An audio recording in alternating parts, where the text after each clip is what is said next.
कुरुक्षेत्र लोकसभा के रजौरा हलके में चुनाव प्रचार करने पहुंचे बीजेपी उम्मीदवार नवीन जिंदल को जनता का भारी समर्थन, आशीर्वाद और प्यार मिला। जिंदल ने अपने रजौरे दौरे के दौरान लोगों से खुलकर अपने मन की बात की और लोगों के मन की बात को सुना। रजौर के ऊंचा चांदवा गाँव, रापोली, आटावा, खेरी चौक में जनसंपर्क, वहीं बाकाना समेत अन्य क्षेत्रों में चुनाव प्रचार किया। बीजेपी उम्मीदवार ने रादौर के ऊंचा चांदवा में एक चुनावी सभा में कहा कि मैंने इस कुरुक्षेत्र के लिए संकल्प पत्र बनाया है, इसकी एक एक बात मेरी गारंटी है और हर बात को मैं पूरा करूंगा। उन्होंने दावा किया है कि स्किल सेंटर, स्वास्थ्य सुविधा, बेहतर स्कूल, कुरुक्षेत्र तीर्थ कॉरिडोर जैसी सभी गारंटी जब पूरी होगी तब कुरुक्षेत्र और खुशहाल हो जाएगा। इसके अलावा रादौर के बाकाना में नवीन जिंदल ने जनता से वादा किया कि मैं सांसद बनकर पहले की अपेक्षा 10 गुना ज्यादा काम करूंगा। अंतर्राष्ट्रीय मानकों के आधार पर युवाओं को देंगे प्रशिक्षण, मेधावी बेटियों को पढ़ाने के लिए छात्रवृत्ति। आप लोगों से पुराना रिश्ता, हम सुख दुख के साथी है। राजनीति लोगों से जुड़ने और सेवा करने का मौका। नवीन पूर्व मंत्री ओपी जिंदल को किया याद, मोदी ने आपके नेतृत्व में मिलकर तेज होगा विकास चक्र। आज हम आपके बीच में आए हैं आपका आशीर्वाद लेने के लिए, और आप में से बहुत से लोगों को मालूम है कि किस तरह से जब मुझे मौका मिला था 2004 से लेकर 2014 तक 29 सालों के अंदर किस तरह से मैंने गांव-गांव के अंदर काम किया। पिछिराज जी बैठ दोनों के लिए आ जाओ, इधर बैठाओ मेरे से। पिछिराज जी ने कहा एक ही बात है यार, कुर्सी है तो भाई आप मेरे मित्र हो, भाई हो। पीडी लाल जी बोले जी आपके जाने के बाद बोला जी फिर हमने भी राजनीति छोड़ दी। तो भाई जब मैं वापस आ गया तो फिर आप दूर कैसे रह सकते हो, ठीक है। और हम राजनीति करने के लिए नहीं, हम राजनीति करने बदलाव लाने के लिए, सेवा के भाव से कि जब परमात्मा ने हमें इतना कुछ दिया तो हमारा फर्ज बन जाता है कि हम लोगों के काम आए। तो इसलिए अमित जी एक हफ्ता जो है आपने मेरे लिए, देश के लिए आपने निकालना है, और बाकी आगे 5 साल मैं काम करूंगा। तो जिस तरह से पृथ्वीराज जी काम करवाने में थे मेरा पिछले साल भी, पिछली बार भी पृथ्वीराज जी जैसे पहले काम किया 10 साल, अब मैंने ये कहा है लोगों को कि आने वाले 5 सालों के अंदर ये देखो, ये जैसे संकल्प पत्र पड़ोसी है, आने वाले 5 सालों के अंदर जैसे मैं पहले करता था काम, मेडिकल कैंप लगाना, आंखों के ऑपरेशन करवाना, शौचालय बनवाना, सिलाई सेंटर, युवाओं के लिए खेलने का सामान, जिम का सामान, आने वाले 5 सालों के अंदर पिछले 10 सालों से 10 गुना ज्यादा मैं आपको करके दिखाऊंगा। ये संकल्प पत्र हमने कॉपियां दी है और ये आप फेसबुक पे, सोशल मीडिया पे, इंस्टाग्राम पे भी आपको मिल जाएगी। इसके अंदर हमने कहा है कि हम सुनो जी, हम जो है यहाँ पर 2 बड़े कौशल विद्या केंद्र बनाएंगे। आज हम बात करते हैं बेरोजगारी की, तो आप मुझे ये बताओ, कोई अच्छा कारीगर, कोई बेरोजगार है? कोई अच्छा कारीगर हो, अच्छा जो है कोई भी मिस्त्री हो, बिजली मिस्त्री हो, कोई जो है प्लम्बर हो, मैकेनिक हो, कोई ड्राइवर हो, उसके पास कोई काम की कमी है? बोली ना, जो आदमी काम नहीं जानता उसके पास काम की कमी है। धन्यवाद मेहरबानी जी, मेहरबानी। आ जाओ। जिसके पास जो काम जानता है उसके पास कोई कमी नहीं। इसलिए हम यहाँ पर जो है बहुत बढ़िया कौशल विद्या बनाएंगे, जिसके अंदर बड़ी जोर से सीख मान लीजिए आपने जो अन्य में तो ही नहीं आवाज। इसलिए इसमें 10,000 बच्चे ट्रेनिंग पाएंगे, और ये जो हमारे कोर्स होंगे ये हम टाई अप करके रखेंगे, हम समझौते करके रखेंगे ऑस्ट्रेलिया में, कनाडा में, यूएसए में, जापान में, ताकि यहाँ के जो वहाँ की मान्यता प्राप्त ट्रेनिंग है वही ट्रेनिंग हम यहाँ पर दें, ताकि यहाँ से बच्चे विदेश जाना चाहे विदेश जा सके, भारत में काम करना चाहे भारत में काम कर सके, अपने खुद के पैरों पे कोई अपनी खुद की दुकान खोलना चाहे, खुद का काम करना चाहे, खुद का काम कर सके। आज सभी जगह आप जो हमारे कई भाई जो विदेशों में रहते हैं, विदेशों में आपके परिवार के लोग रहते हैं, उनसे पूछो आप कि भी कोई अच्छा कोई फिटर है, अच्छा कोई इलेक्ट्रीशियन है, अच्छा कोई प्लम्बर है, वो कितना साल में पैसा कमाता है? वो बहुत पैसे कमाते हैं, बहुत खुशहाल होते हैं। और उसके अलावा बेटियों के लिए, मेरी बहुत सी मेरी यहाँ पर बेटियां मेरी आई हैं, तो बेटियों के लिए जो पढ़ना चाहती हैं और आर्थिक अभाव के कारण हमारी कोई मेधावी बेटियां अगर पढ़ नहीं सकती तो उनको लिए हम स्कॉलरशिप देंगे, उनको पढ़ाने के लिए। तो मैं बहुत कुछ करना चाहता हूँ। आप लोगों के आशीर्वाद से, परमात्मा से जो कुछ हमने मांगा, परमात्मा ने उसका 100 गुना ज्यादा हमको दिया।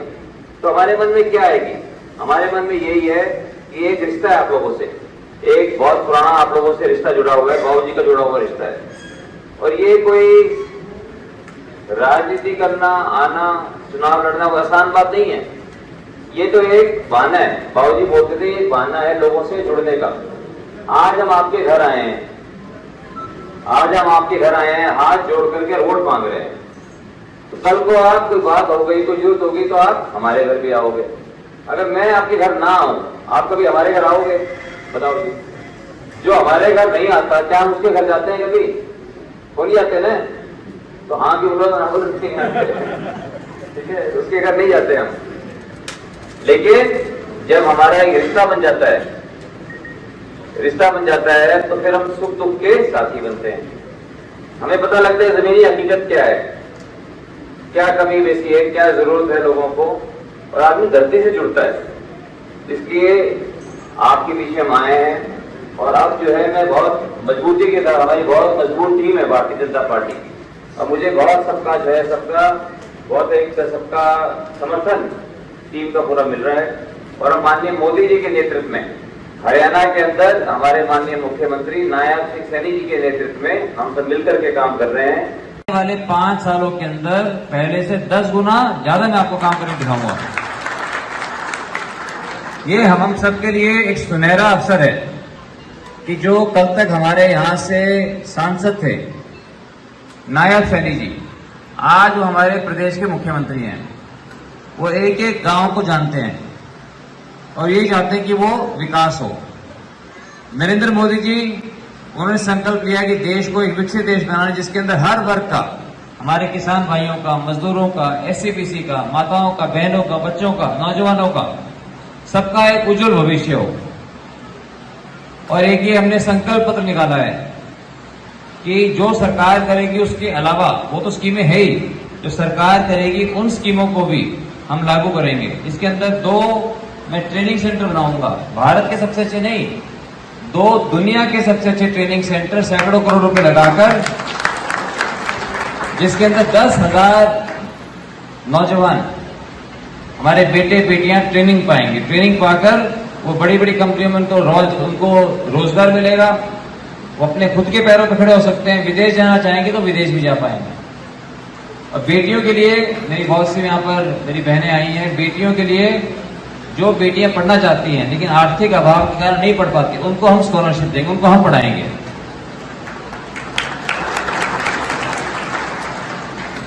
युवाओं के लिए, स्पोर्ट्स के लिए, गांव-गांव के अंदर जिम बनाना, क्योंकि मैं चाहता हूं कि हमारे युवा अपनी सेहत को बनाने में लगे, फिट रहें, ना कि किसी तरह का नशा करें। तो मेरे बहुत से सपने हैं, आप लोगों के आशीर्वाद से, परमात्मा का दिया हुआ सब कुछ है। मेरे मन में एक ही बात है कि हम आपकी सेवा करें, मैं काम करके दिखाऊं आप लोगों को। जब कोरोना के समय किस चीज की कमी हुई थी? ऑक्सीजन की। याद है आपको? ये ऑक्सीजन की कमी हो गई थी और बहुत पूरे देश के अंदर हजारों लोग मर रहे थे ऑक्सीजन की कमी के कारण। लेकिन हरियाणा में नहीं हुआ ऐसा, क्योंकि हरियाणा में हमने सोचा कि ये OP जिंदल की जन्मभूमि है और 4 बेटे जो सारे के सारे स्टील बनाते हैं, हम ऑक्सीजन बनाते हैं अपने प्लांटों में। हम हरियाणा के अंदर कहीं पर भी ऑक्सीजन की कमी नहीं आने दी हमने फ्री ऑक्सीजन बांटी सारे के समय। जिस समय जिंदल परिवार पूरे देश के अंदर ऑक्सीजन फ्री दे रहा था, उस समय आम आदमी पार्टी दिल्ली के अंदर बोल रही थी अब शराब की 1 बोतल खरीदो तो दूसरी बोतल फ्री। ये है, ताली बजाने की बात नहीं है, बहुत दुख की बात है। उनकी देखो कितनी सोच है, हम तो फ्री ऑक्सीजन दे रहे हैं और वो जो है शराब की बिक्री को बढ़ाने के लिए कि भी आप 1 खरीदोगे दूसरी बोतल फ्री। तो माता जी, जो लोग शराब की, भाई सुन लो, कोई बात नहीं, बात समझ नहीं आती कभी, इसे तो अच्छे के लिए बजाई। तुम तो चाहते हैं कि शराब कोई ना पिए, और वो चाहते हैं कि शराब की 1 बोतल खरीदो दूसरी बोतल फ्री, क्योंकि शराब जो है जहर है वो तो ऐसी पार्टी को कभी हम चाहते हैं क्या? हमारी माताएं बहनें तो हमेशा ही चाहते हैं कि शराब बंदी होनी चाहिए, बंद नहीं हो तो कम से कम उसको लोगों को प्रोत्साहन तो ना दे पीने के लिए। इसलिए आप सबसे मेरी विनती है, इन बातों को आप लोगों तक समझाएं।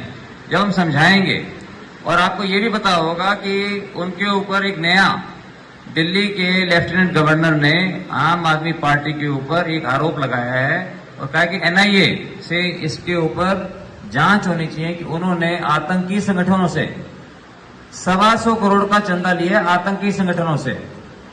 अगर आतंकियों से, संगठन से हम चंदा लेंगे, वो क्या बोलते हैं? वो तो ये बोलते हैं देश के टुकड़े टुकड़े करो, देश को अलग अलग भागों में बांटो।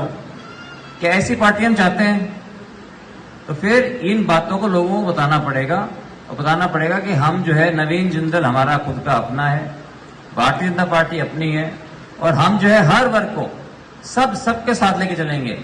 भारतीय जनता पार्टी सबकी पार्टी है, किसी भी मजहब से हो, सब जो है हम हिंदुस्तानी हैं, सब हम भारतवासी हैं। हमको सबको एकजुट होकर के हमें काम करना है, एकजुट होकर के हमें आगे बढ़ना है। इसलिए मैं सभी साथियों को, मैं बहुत आपको सबको धन्यवाद करता हूं, सबको सलाम करता हूं, आदाब करता हूं, जय श्री राम बोलता हूं, सत श्री अकाल बोलता हूं कि हम सब जो है मिलजुल कर हम अपने सपनों के भारत का निर्माण करें। जय हिंद।